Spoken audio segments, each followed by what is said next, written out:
WhatsApp Billal আপনাকে বললো যে আপনি ফকিন্নির ছেলে, তাছাড়া আরও অকাট্য কিছু ভাষা ব্যবহার করতেছে। তো আপনি আসলে বিষয়টা কিভাবে নিচ্ছেন? আপনার চোখে কি পড়ে এই জিনিসগুলো পড়ে? আমি আসলে ওর ভিডিও এর আগেও দেখি নাই কখনো। আচ্ছা আচ্ছা আচ্ছা। হ্যাঁ, দু একজন আমাকে বললো যে এই ছেলেটা খুব বাড়াবাড়ি করতেছে, এই ধরনের কথা বলতেছে। তখন আমি দেখলাম যে না, ও তো মানে ওর চোখ মুখ দেখে যেটা মনে হইলো যে ও স্বাভাবিক নাই। আর ও স্বাভাবিক নেই? না, ও স্বাভাবিক নাই।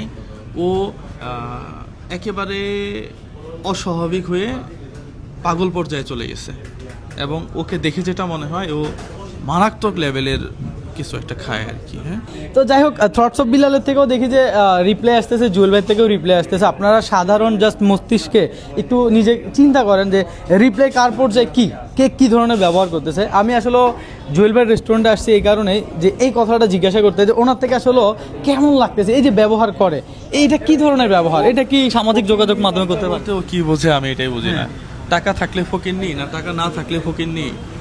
আমার আগে টাকা ছিল না, আমার এখনো যে খুব বেশি আছে তা না, কিন্তু আমার একটা মনুষ্যত্ব আছে। আপনার কি জেলাস ফিল হয় তার এত টাকা কামাইছে বা সে ইয়ে হয়, আপনার কি জেলাস ফিল হয়? এটাই তো সমস্যা, টোটালি না। আমি কথা হলো যে তুমি 1000 কোটি টাকা কামাও, এটা সে বলছে। এটা হচ্ছে ওর মানসিক সমস্যার জন্য এই কথা বলতে। ও উঠে আসছে ওই লেভেল থেকে। ওর চেলাফেলাগুলোর মুখের দিকে তাকায় দেখেন, মনে হইতেছে সবগুলা গাঁজা মাজা খেয়ে শুয়ে আছে, এরকম অবস্থা। এবং কথাবার্তার ভাষা ঠিক নাই। মানুষ মূল্যায়ন করবে তোমার ভাষার উপরে। তুমি মানবিক মানুষ হয়ে, হ্যাঁ, ওই 500 টাকার একটা বই তুমি 30,000 টাকা বিক্রি করবা, আর মানুষ কথা বললে তুমি বলবা যে আমার কি সমস্যা। আচ্ছা, আমরা যে এখন সোশ্যাল মিডিয়া দেখতেছি, আপনার এখান থেকে একটা রিপ্লাই আর ওই থটস অফ বিল্লাল আর একটা উল্টা পাল্টা রিপ্লাই দিচ্ছে, এইটা শুরুটা কি রকম জাস্ট সংক্ষেপে বলেন। তো আমার বইটা আছে নাকি, এই যে দেখেন বইটা। আচ্ছা, এই সেই বই? হ্যাঁ, এই যে হৃদয়ের নাম বানানো ভুল করছে। হ্যাঁ, আচ্ছা, হ্যাঁ, এটা নিয়ে আমরা কথা বলবো না। এবং এই যে বইটা, আমি জাস্ট প্রথম পৃষ্ঠাটা দেখাই আপনাকে। হ্যাঁ, প্রথম পৃষ্ঠাটা আমরা দেখি। আচ্ছা, প্রথম না, 2টা পৃষ্ঠা দেখাই।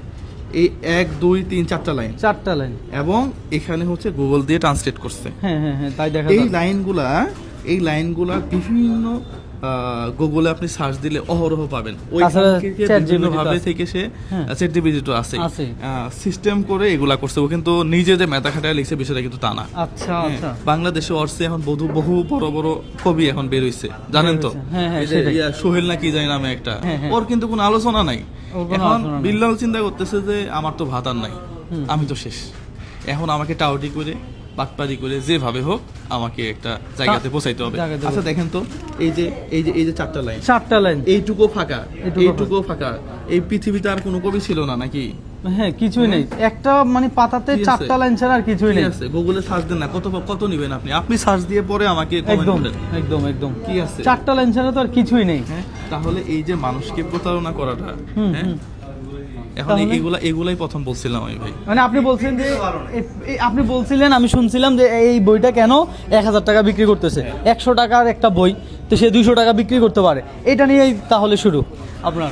আপনি এজ এ মানুষ হিসাবে এই দেশে কি ঘটবে এটা নিয়ে আপনি কথা বলতে পারবেন না? অবশ্যই রাইট আছে, আমি সেটাই শুনতে চাইতেছি এতক্ষণ। একটা বই লিখছেন, এই বইটার দাম 300 টাকা দিয়ে আমি কিনছি। আমি কেনার পরে আমি বললাম যে রবিন ভাই যে বইটা লিখলো এই বইটার দাম 150 টাকা হইলে ভালো। অবশ্যই রাইট আছে, এটা বলার রাইট আছে। তাহলে এরপরেই রিপ্লাই শুরু, আর আমরা দেখতেছি ইতিমধ্যে তার অকাট্য যে ভাষাগুলো, আসলে এগুলো খুব খারাপ লাগে। কন্টেন্ট ক্রিয়েশনের আব্বা বলে সে, মানে কন্টেন্ট ক্রিয়েট করে যারা তারা। আমি ওকে আজকে বললাম যে 100K ফলোয়ার ছিল আমার এলাকাতে, এসে বলতেছে জুয়েল ভাই একটা ভিডিও। আমি সেই ভিডিওটা দেখছি, আমার চোখে ভিডিও করে দিলাম।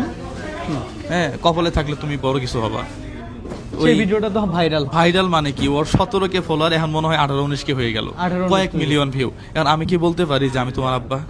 মোটেও না। আমার যে ড্রাইভার, সে তো ভিডিও বানাইতো না, 40K ফলোয়ার। এখন আমি কি বলতে পারি আমি তোমার আব্বা?